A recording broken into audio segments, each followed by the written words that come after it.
గాలి జనార్దన్ రెడ్డి కుమారుడు కిరీటి హీరోగా జూనియర్ అనే సినిమా రూపొందింది.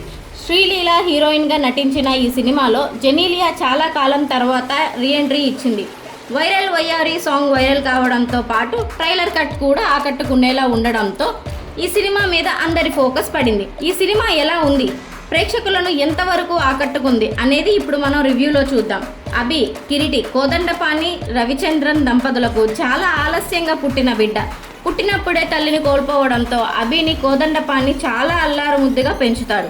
అయితే తనకు తండ్రికి ఏజ్ గ్యాపే కాదు, జనరేషన్ గ్యాప్ ఉందనే ఫీలింగ్లో ఉండేవాడు అభి. తండ్రి ప్రేమను సఫకేషన్గా ఫీల్ అవుతాడు. ఈ నేపథ్యంలోనే తండ్రి నుంచి దూరంగా ఉండాలనే ఉద్దేశంతో కాలేజ్కి వెళ్ళి చదువుకుంటాడు. కాలేజ్ పూర్తయి ఉద్యోగానికి వెళ్దామనే సమయానికి తండ్రి మళ్ళీ సిటీకి షిఫ్ట్ అవుతాడు. తండ్రికి దూరంగా ఉండాలంటే ఉద్యోగం చేయాలనే ఉద్దేశంతో విజయ్ సౌజన్య జెనీలియా కంపెనీలో జాయిన్ అవుతాడు. మొదటి రోజే ఆమెతో చిన్నపాటి గొడవ అవుతుంది. ఆ గొడవ కారణంగా ఏకంగా ఆమె సీఈఓ కాకుండా అడ్డుకుంటాడు. ఆ తర్వాత విజయ్ సౌజన్య గురించి ఒక షాకింగ్ విషయం తెలుస్తుంది. విజయ్ సౌజన్య గురించి అభికి తెలిసిన షాకింగ్ విషయం ఏమిటి? విజయ్ సౌజన్య గురించి రావు రమేష్ అభికి ఏమవుతాడు? అభి తండ్రి కోదండపాణికి రావు రమేష్కి ఉన్న సంబంధం ఏమిటి? చివరికి ఏమైంది అనేది తెలియాలంటే సినిమాని బిగ్ స్క్రీన్ మీద చూడాల్సిందే. అభి పుట్టుక నుంచి అతని కాలేజ్ లైఫ్, ఆ తర్వాత తండ్రి నుంచి దూరంగా పారిపోవడానికి చేసే ప్రయత్నాలు ఆసక్తికరంగా చూపిస్తారు. ఎప్పుడైతే సినిమా కథలోకి జెనీలియా రీఎంట్రీ ఇస్తుందో అప్పుడు కథనంలో వేగం పుంజుకుంటుంది. ఆ తర్వాత జెనీలియాకి హీరోకి మధ్య వచ్చే చిన్న చిన్న గొడవలు, ఆ గొడవలు చినుకు చినుకు గాలివానలా మారి వారిద్దరి మధ్య దూరం పెరగడం, ఆ తర్వాత ఒక షాకింగ్ ట్విస్ట్తో ఇంటర్వెల్ బ్లాక్ రాసుకున్నారు. ఇక సెకండ్ హాఫ్ తర్వాత కథ ఊహకు తగ్గట్లుగానే నడుస్తూ ఉండడం కాస్త మైనస్ అయ్యే అంశం. అలాగే శ్రీలీల పాత్రను హీరోయిన్గా రాసుకున్నారు, కానీ వారిద్దరి మధ్య పెద్దగా కెమిస్ట్రీ వర్కౌట్ చేసే ప్రయత్నం చేయలేదు. కేవలం శ్రీలీలని ప్యాడింగ్ కోసమే తీసుకున్నారేమో అనే ఫీలింగ్ కలుగుతుంది. అయితే శ్రీలీల లేకపోవడం ఎంత మైనస్ పాయింటో అంతే ప్లస్ పాయింట్ కూడా అని చెప్పుకోవచ్చు. ఎందుకంటే సెకండ్ హాఫ్లో అనవసరమైన డీవియేషన్ తీసుకోకుండా పూర్తిగా తాను చెప్పాలనుకున్న పాయింట్ని దర్శకుడు కన్వే చేసిన ఫీలింగ్ కలుగుతుంది.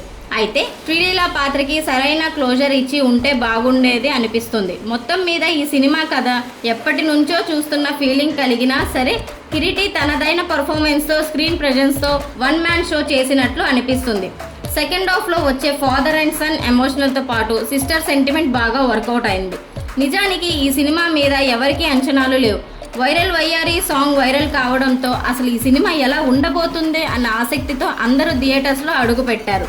కానీ కిరీటి మాత్రం తనదైన శైలిలో సినిమాని నడిపించాడు. ఒక పక్క ఎమోషన్స్ పండిస్తూనే మరో పక్క లైట్ హార్టెడ్ కామెడీ చేయాల్సిన సీన్స్లో అనుభవం ఉన్న నటుడిలా కనిపించాడు.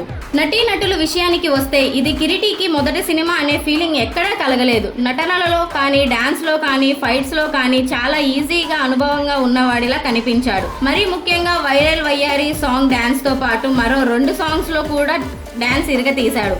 ఇక ఫైట్స్ కూడా చేసిన తీరు ప్రేక్షకులను ఎంగేజ్ చేసేలా ఉంది. శ్రీలీల పాత్రను పరిమితమే, జెనీలియా ఉన్నంతలో మంచి పర్ఫార్మెన్స్తో ఆకట్టుకుంది. ఇక రవిచంద్రన్కు చాలా కాలం తర్వాత మంచి పాత్ర పడింది. రావు రమేష్ ఎప్పటిలాగే ఉన్నంతలో మెప్పించాడు.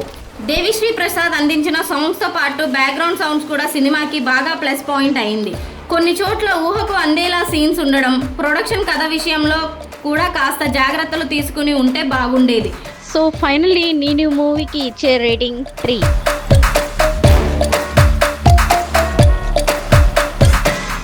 ఇంకా ఇలాంటి మాస్ మరియు సినిమా అప్డేట్స్ కోసం మా ఛానల్ బన్నీ సినిమావర్స్ని సబ్స్క్రైబ్ చేయండి.